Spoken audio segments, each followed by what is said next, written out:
So, from what I've heard, a lot of people believe that the Greek gods are all dead in the God of War series, and I have reason to believe that that is not true whatsoever. And today I'm going to be going into that and how I believe not only are the gods alive, I believe we're actually going to be seeing them again in either the next or future titles.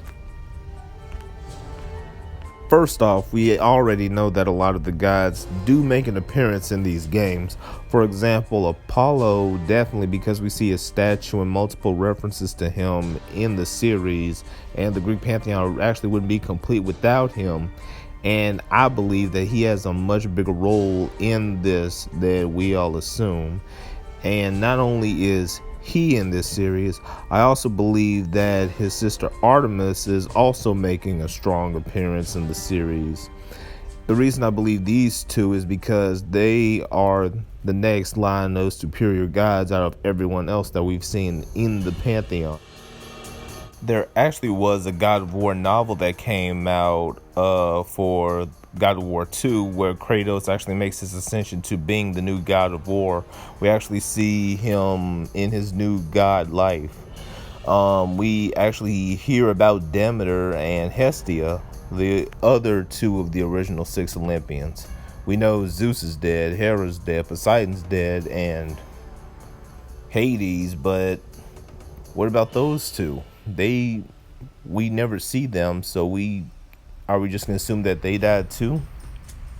We know that there's an abundance of gods in the God of War universe. However, we never stop to realize that Kratos is only really trying to kill Zeus. Everyone else just really get in the way of that. That's why he kills them. He doesn't go on a quest to kill all Greek gods, just Zeus. But everyone gets in the way, so he ends up killing them. And we don't see the other guys, yet we know that they exist. So the question is, where are they? And I believe I know the answer. But in order to understand this, you're going to have to hear a Greek myth that actually happens in real world Greek mythology. So I'm assuming that everyone knows the Titanomachy battle, but just in case you don't, what basically happens is the gods and the Titans come together and clash, and everyone picks a side. The gods versus the Titans, and in the end, the gods won. And they sent all of the Titans down into Tartarus, as we see in God of War 2. Anyway, after the battle, Gaia herself is sent down into Tartarus along with her children, as we see her try to communicate with Kratos while he is being sent to the underworld. However, before this, Gaia has another champion that should be able to take down the gods, but doesn't. But this is the monster. This monster was called Typhon, and he was supposed to be the bane of the gods, the most terrifying monster of monsters. In fact, he was father to most of the monsters that we see in Greek mythology. His main goal was to destroy the gods. That's all he was created to do. He was pure evil and a monster that was going to put an end to the gods' rule. However, I believe he is very much downplayed in the God of War universe, as he gets a very minor role and he isn't really given the monstrosity that he actually gets in the real world Greek mythology. Typhus design was actually frowned upon by many who actually read Greek mythology and actually study Greek mythology. And that includes myself, because this is a far cry from what the actual monster was. I'm not blaming the crew or anybody. I'm just saying this is kind of a missed opportunity, because the real creature that we see is terrifying. In fact, he was so terrifying that the gods decided to flee to Egypt. That's right, Greek gods fled to Egypt. This actually happens in real world Greek mythology.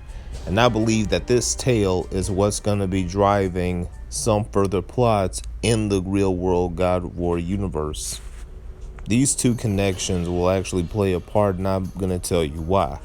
Because I believe that this story is actually what happens to Kratos very similarly as he tries to dismantle the Olympian rule.